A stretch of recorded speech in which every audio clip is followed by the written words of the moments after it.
me, Paul Ross, this morning just on Talk, because over there on talkSPORT, of course, they've got the start of the NFL season. My team, the Baltimore Ravens, are in action. Don't think they're going to get a result this morning, but you never know. But we have got a result for you right now. Van Connor joins us, one of the country's leading film critics, an old friend of mine. Well, he's young, but he's been around with me in my life for a number of years, and he gives our Freeview film recommendations for the weekend. 3 from Van, 3 from me. You don't pay any money, but you still get to make your choice. Good morning, Van. How's your week been, matey? It's been great, thanks, Mr. Ross. I got to see Beetlejuice, I got to see Speak No Evil. It's been a banging week for movies this week. And we might get your verdict on Beetlejuice too in a moment, but let's have your very first film, if we may, Mr. Connor. So, tonight on BBC Two at 11:05, this is not the sort of pitch of my usual fare. If I'm being honest, this is not the kind of thing I usually bring to the table with you, my man. But this is a romantic drama from 2016 that also proved to be the sort of star-making turn for Florence Pugh. And it's Lady Macbeth, in which she's cast opposite Cosmo Jarvis as the sort of young woman who is sort of forced into a marriage for the family of convenience and is then left to run the estate when the old decrepit husband goes away, and she falls for the stable hand who, is working on the land. It's a great movie, to be perfectly fair. It's quite hot, it's quite chaste, but it's also quite hot. And at the same time, you absolutely get why Florence Pugh is, given the star status that she is, this young into her career. Have you ever seen this one, Paul? I have, and I also like the novel by, I'm trying to remember the bloke's name, I think it's by Leskov, I think, wrote it. That's called Lady Macbeth of the Mostentz district, written in about 1860s, ancient, a Victorian Russian novel. And it's an incredibly powerful book, and the film does it justice, which is very unusual, because a lot of those Russian novels, can't be translated to the big screen because the stories are so sweeping and so intense. She's fantastic in this, though, is she not? I think, and it's also got Paul Hilton and Naomi Ackie in it as well. I think. I remember this really clearly because I went along to a screening thinking it was going to be another version of Shakespeare's Macbeth. Of course, yeah, I hadn't registered the lady, and the fact it was suddenly, and it is a woman trapped in this stifling, loveless marriage. It's also, as you say, rather saucy, is it not? Unspoken but saucy. It is indeed. Yeah, it is indeed. So I've got a clip for you. Like I say, you can see this tonight, 11:05 on BBC Two. This is Florence Pugh expressing her love for Cosmo Jarvis. The lucky fella. Here we go. She won't speak.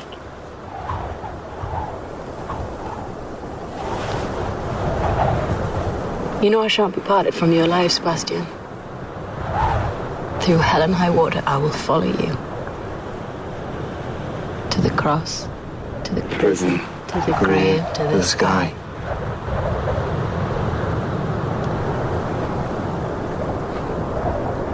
I'd rather stop you breathing than have you doubt how I feel. Very intense there, of course. It sounds like they need a double glazing salesman, though, to seal up those windows. Bit of a draft problem there. It's quite short. It's quite short, this film, as well. It doesn't outstay its welcome. It's only about an hour and a half long, I think. Yes, it is quite tight and tidy. I'd say really well-made movie, but just 2 great performances from the leads. I keep waiting for Cosmo Jarvis to kind of catch up to Florence Pugh, but, he's not quite been given the same level of stardom off the back of this. I mentioned the length because I very quickly want to ask you if you've seen a film called The Brutalist, which has got a lot of attention, because it's 3 hours and 45 minutes long. And as you know, I like a long film. That's very long. It stars Adrian Brody. It's had some... I've seen really starkly differing reviews. Have you seen it yet, The Brutalist? I've not had the chance to. I know it's being shown at a lot of festivals, so that's why we're getting so much buzz about it at the moment, because all of our critics are sort of away for the summer at the festivals. And some of them seem to be really loving this, and some of them seem to be hating it. I can't wait. I love a movie like that. It's always interesting.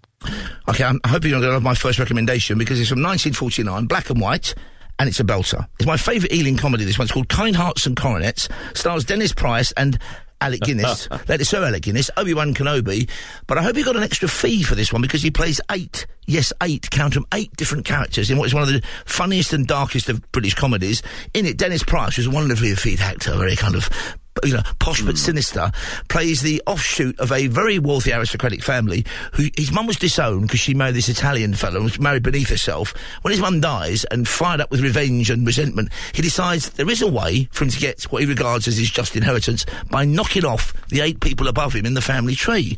And he goes about it in a variety of increasingly brutal and funny ways. Along the way, he falls in love with not 1 but 2 women, one of whom is kind of onto him, or is as kind of, brutal, pragmatic as he is. The other one is much more posh and will make a better wife. The ending of this film is a triumph. The whole film works for me brilliantly. Directed by Robert Hamer, who made I mean, I think he made 3 or 4 films. He made School for Scoundrels was his last film, and he was he's an alcoholic, and also he was a gay man in a time when that was illegal, so he was sacked off that film.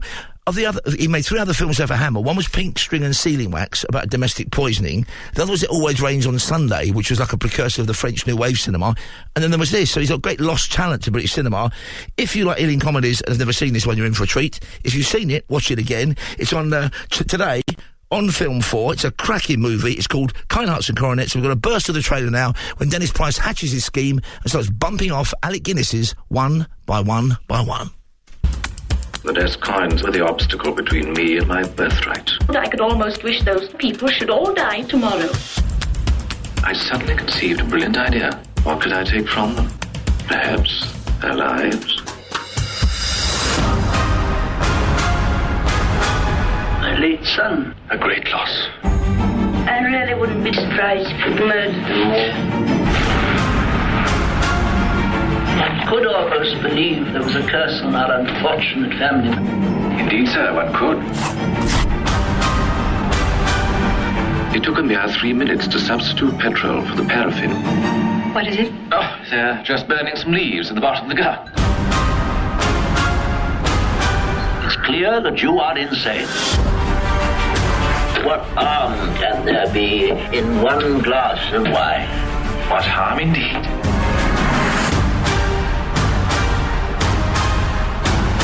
You rob me of words.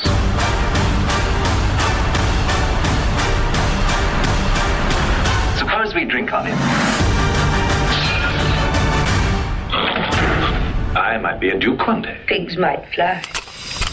That's the wonderful Joan Greenwood's very deep and sexy voice. I think I neglected to say, in my enthusiasm for this film, it's set in the Edwardian era, and it's on 2:30 today on Film 4, and it's a cracker. They remade The Lady Killers not so long ago with Tom Hanks.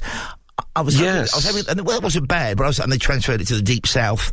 I was hoping they might get onto this one because, I mean, he's got plenty of work without me, but I can imagine an older Jim Carrey having an absolute field day with this movie, playing all 8 parts. Kind of that Jerry Lewis could have made something of in maybe the mid-60s, possibly. Or am I dreaming now, do we think? Anyway, what's your second recommendation for us? Tomorrow's big film, Freeview, from Van Connor. What's it going to be, Van?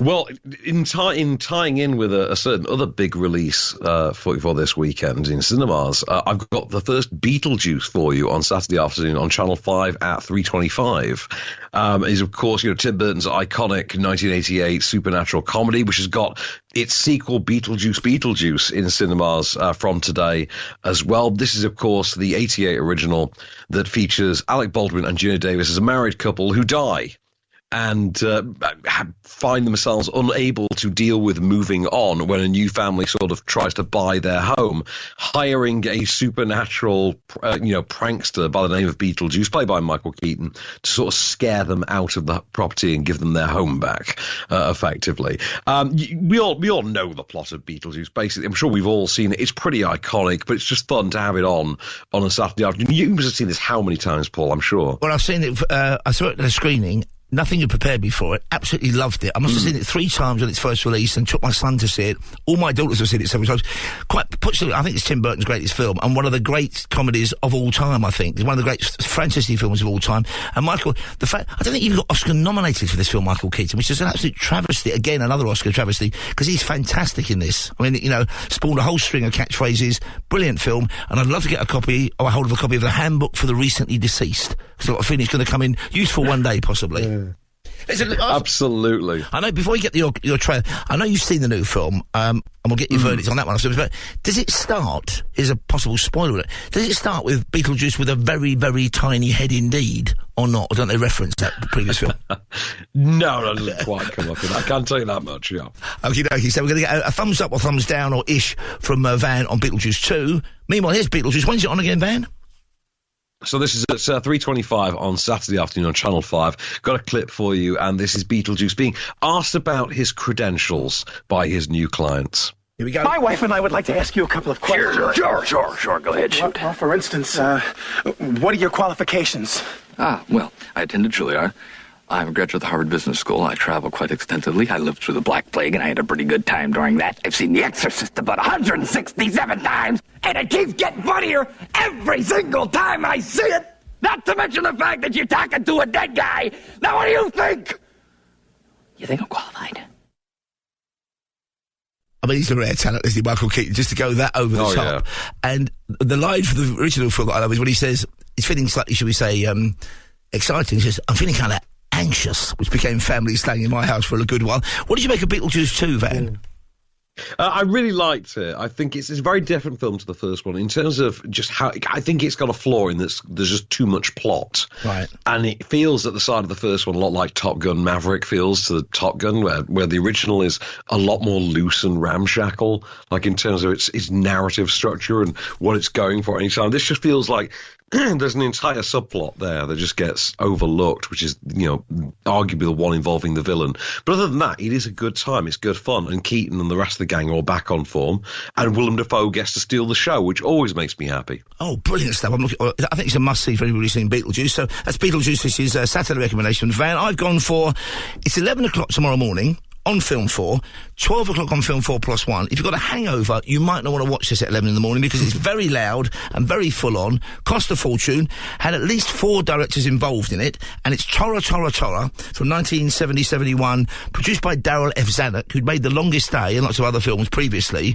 He was a big player in Hollywood, ended up running 20th Century Fox and then hiring and firing his own son and constantly trying to make his mistresses stars. I mean, there should be a film about Darryl F. Zanuck, actually. You don't have to know where Darryl Francis Zanuck was born, do you? It's one of those wonderful American towns. He was born in Wahoo, Nebraska. That's fantastic. Excellent. Wahoo! I call the film that. Anyway, the film is the story of the attack on Pearl Harbor. It was originally going to be directed by David Lean and Akira Kurosawa. David Lean pulled out because he thought Zanuck was too dictatorial. Kurosawa began filming. Zanuck was kind of critical of his rushes, so the story goes that Kurosawa faked a nervous breakdown on set to get out of his contract. 2 other Japanese directors were drafted in. The money's on the screen. There's not huge stars in it. They've got Jason Robards is in it and also Joseph Cotton. But it is a fascinating rolling out, a spectacular rolling out with no CGI, no special effects, of the attack reconstructed. And unusually for the time, and when you think this was only 30-odd years after Pearl Harbor, it's told also quite sympathetically from the Japanese side as well. So it's on 11 o'clock. It's tomorrow morning on Film 4, Tora Tora Tora, which means, I think, either Tiger, Tiger, Tiger or Lightning Attack, like Blitzkrieg. 11 o'clock tomorrow morning. Let me warn you, though, it's loud. The incredible attack on Pearl Harbor, as told from both the United States and Japanese sides. Once 2 nations made war. Today, they have collaborated to make a motion picture of unequaled magnitude and importance, recreating the actual events leading up to the day that changed the course of history.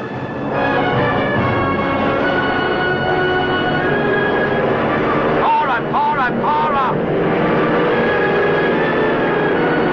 Tora, Tora, Tora, an unprecedented film, bringing you answers to one of the most controversial mysteries of our age. How could the attack on Pearl Harbor have happened? Colonel, sir, if we do spot something, what do we do? Report it to headquarters, damn it. How, sir? We haven't got a telephone, sir. There's a gasoline station about a mile down the road. They must have a phone. And that was actually true, that side of it. And there's also a story that Darryl Zanuck wanted to call the film To Hell with Babe Ruth, which is what some of the Japanese fighters were shouting, apparently, as they strafed and dive-bombed the American Navy. But he was overruled on that one. So that's 11 o'clock tomorrow morning, Film 4. And my final recommendation is, it's a cracking film, this. It's a great modern film noir. So the best adaptation I think I can think of a James Ellroy novel. It's from his LA Quartet. It's LA Confidential from 1997. Guy Pearce and Russell Crowe weren't big names then. I think they may have even worked together on the same Australian soap. It helped make certainly Russell Crowe a huge star, and Guy Pearce was given a boost in his slightly more maverick career. It's also got Kevin Spacey and Danny DeVito and Kim Basinger looking more Kim Basinger than should be allowed in her 90s persona. And it's a story based on a true story of the beating up by some LA policemen of a group of young Mexican men. They called it Bloody Christmas at the time. That was a scandal that's got a long while to surface. Investigated and finally disciplined internally. Guy Pearce is the kind of clean-up agent who doesn't care what the other coppers think of him. Russell Crowe's this knucklehead who uses his head to break down doors, but he's also very kind of sympathetic, more sympathetic than you think. Kevin Spacey is basically a full of himself, swaggering, egotistical cop who's attached to a TV series, but he's also still a working policeman, and they come together about a kind of LA cool girl setup where some young women, it seems, and you find out more as the film develops, are being surgically altered to look like movie stars. It's very dark. It's very funny at times as well, and it's very kind of full on, and it's shot the way you'd imagine a tabloid headline will be shot, and it won the director, I think, an Oscar for working on the screenplay. Great film. It's on 9 o'clock on Legend, which is a Freeview channel, Sunday night. It's LA Confidential, based on the original Confidential magazine, which got photographs of people, smoking marijuana in the 50s and stuff.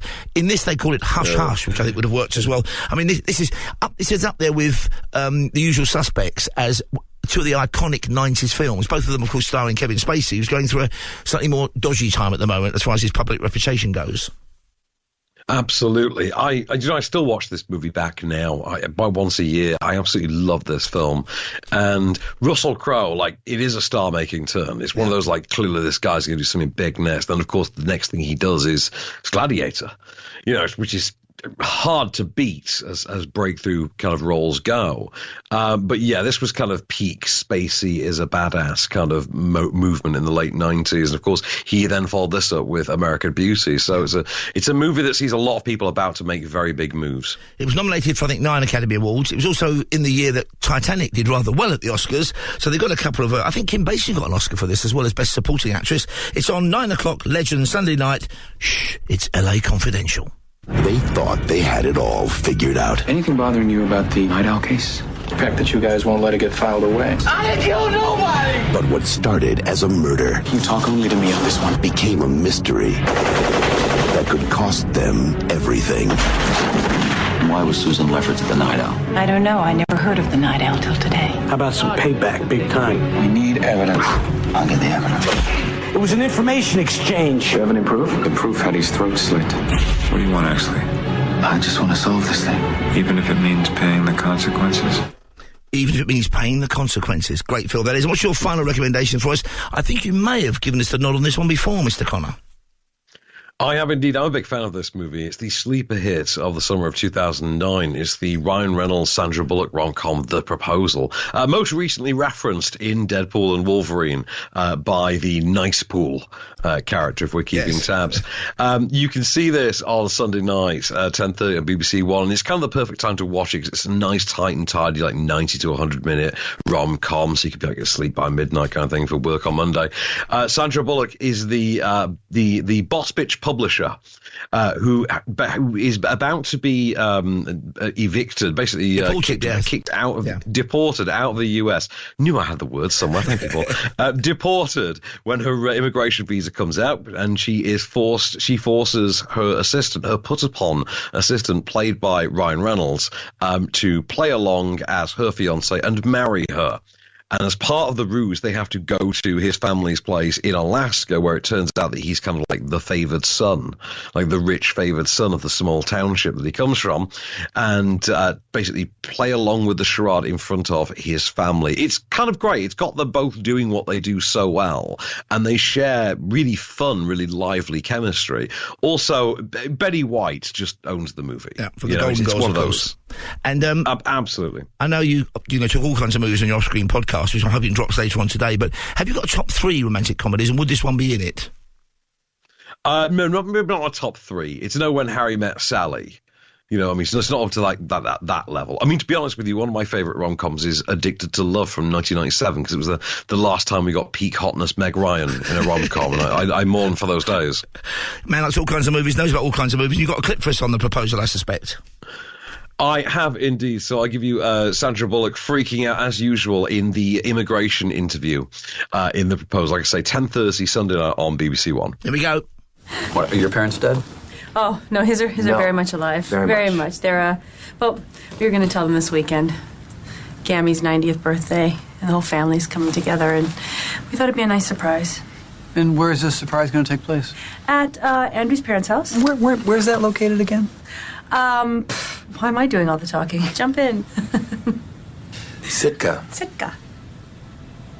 Alaska. You're going to go to Alaska this weekend? Yeah. Yes. We are going to Alaska. That's where my Andrew's from. I mean, I'd forgotten how funny those two are together. The natural chemistry there is fantastic. And is Off Screen dropping this morning for us, your podcast? It is indeed, because, how could I not talk about the fun we had this week with, the return of Beetlejuice? And also, there is a movie out this week called Red Rooms, Paul. It's a French-Canadian movie, subtitled one. It is absolutely depraved, but it is fantastic. And I mean, 8mm. Remember 8mm? Kind of like that, but it's a French courtroom drama. Oh, dear, very full. Exactly, like French courtroom drama. You'll love it. Okay, that's Van Connor's recommendations, not only for Freeview, but for the Off-Screen podcast. Make sure you download that and catch me and Van next Friday with our Freeview film recommendations for the weekend. But for the time being, Van, huge thanks, and that's a wrap.